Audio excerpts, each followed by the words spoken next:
Une fois de plus aujourd'hui, les forces de défense israéliennes ont mené des opérations contre les militants du Hamas.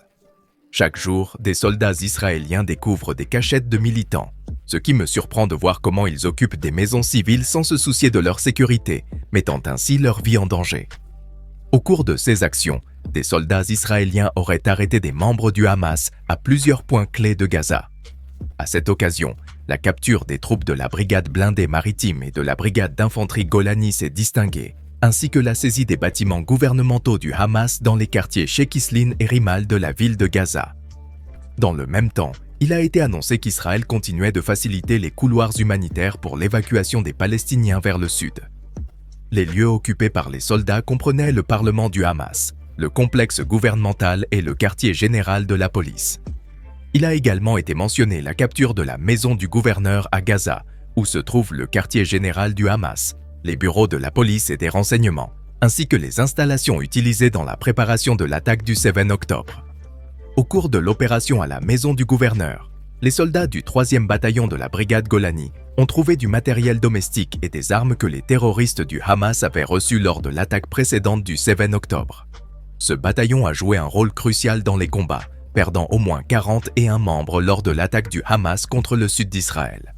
Les forces de défense israéliennes ont annoncé que le matériel capturé serait restitué à Israël pour examen par les autorités.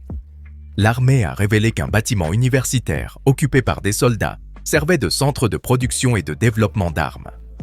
De plus, les troupes israéliennes ont pris le contrôle d'un complexe appartenant au Hamas, qui comprenait une base d'entraînement, un centre de commandement, des salles d'interrogatoire et des cellules de détention. Une image diffusée hier sur les réseaux sociaux montre des soldats de la brigade Golani des forces de défense israéliennes entrant dans le quartier général de la police militaire du Hamas dans la bande de Gaza après avoir pris le contrôle de la zone. Sur la photo, on voit des soldats portant les drapeaux israéliens et du 13 et bataillon Golani.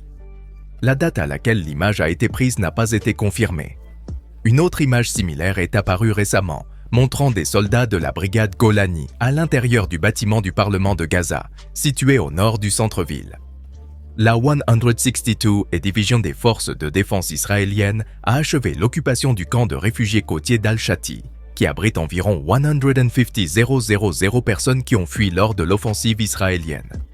Selon les forces de défense israéliennes, les soldats ont affronté environ 200 membres du Hamas lors d'au moins 4 affrontements distincts dans le camp avant d'achever leur prise de contrôle de la zone hier. L'armée a décrit ce quartier comme le principal bastion du Hamas et la base principale d'une cellule du groupe impliquée dans les incidents du 7 octobre. Il a été affirmé qu'à l'intérieur du camp se trouvait une grande quantité d'infrastructures appartenant au Hamas et qu'une grande partie des forces du groupe étaient concentrées dans cette zone. Al-Shati est situé à l'ouest de Rimal, un quartier huppé de Gaza qui abriterait plusieurs dirigeants du Hamas et se trouve à seulement quelques pâtés de maison de l'hôpital Shifa, où, selon Israël, se trouve le siège caché du Hamas. Lorsque l'opération terrestre a commencé il y a environ 2 semaines et demie, la 162e division a avancé du nord de Gaza vers le sud, en direction de la ville de Gaza, et, ces derniers jours, a rencontré une résistance dans le camp d'Al-Shati.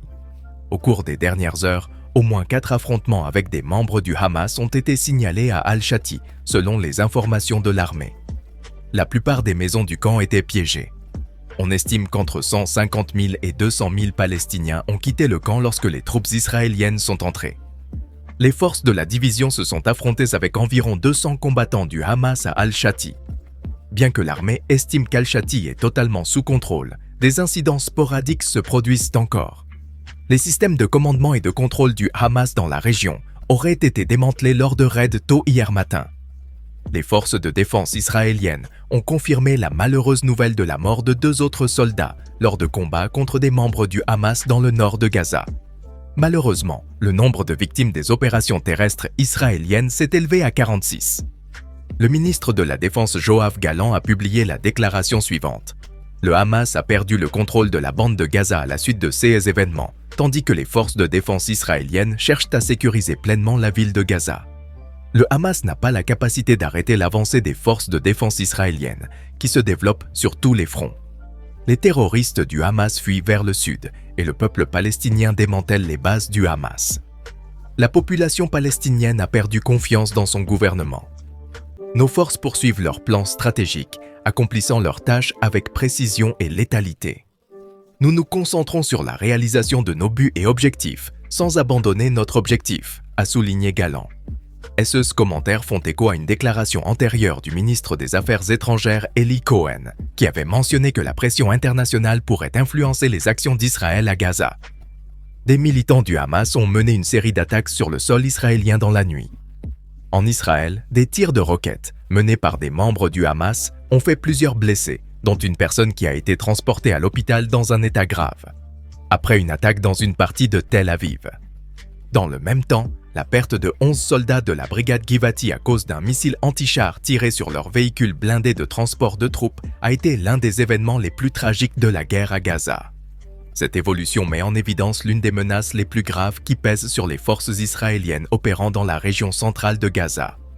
Des vidéos diffusées par le Hamas montrent ces combattants sortant de tunnels secrets, équipés de missiles anti-chars et d'explosifs utilisés contre les véhicules blindés de l'armée. Bien que ces images puissent être interprétées comme une réussite du Hamas, elles démontrent en réalité dans de nombreux cas les progrès des forces de défense israéliennes. La technologie qui a réussi à faire face à cette menace est le système Trophy, développé par Rafael Advanced Defense Systems. Cette technologie remonte à la Première Guerre mondiale, au cours de laquelle le concept du char est né. Lors de conflits précédents, l'utilisation par l'Égypte de missiles anti-chars Sajher contre les forces et l'infanterie israélienne a accéléré la création d'un blindage réactif, constitué de plaques hautement explosives prises en sandwich entre des couches métalliques, capables d'arrêter les missiles et les projectiles. La première version du blindage réactif a été créée pour contrer les explosions profilées qui pénétraient facilement le blindage en acier et généraient un jet de métal en fusion. En réponse à l'évolution des missiles anti-chars à 2 ou 3 étages, des roquettes et des projectiles détonants ont été développés. Dans ces systèmes, une charge plus petite explose d'abord pour activer la plaque réactive, permettant à la charge principale de pénétrer dans le blindage. Pour lutter contre cela, une armure multicouche a été produite grâce à ces progrès. Des mesures de protection plus simples ont également été appliquées. Dans des conflits comme l'Irak et l'Afghanistan, les soldats américains ont protégé leurs véhicules Stryker APC contre les RPG et les engins explosifs grâce à diverses stratégies, notamment le fameux blindage à latte, une structure en forme de cage ajoutée à l'extérieur du véhicule pour empêcher la pénétration des RPG. Une solution similaire sous forme de treillis a été utilisée par les Russes sur les chars pendant la guerre en Ukraine. Les images fournies par les forces de défense israéliennes révèlent qu'elles ont adopté cette solution à Gaza. Lors d'une attaque surprise contre les troupes israéliennes le 7 octobre, le Hamas a utilisé des drones équipés de grenades explosives pour brouiller des systèmes d'armes télécommandés et lancer des armes anti-chars reconfigurées depuis le sommet de chars. Le système Trophy s'oppose à ces structures en forme de cage. Il offre une solution avancée pour neutraliser les missiles et les roquettes à courte portée, affichant un degré de technologie qui semble être de la science-fiction, même selon les normes actuelles. Israël utilise toutes ses capacités pour affronter ses ennemis, comme cela a été évident. Merci d'avoir suivi notre reportage.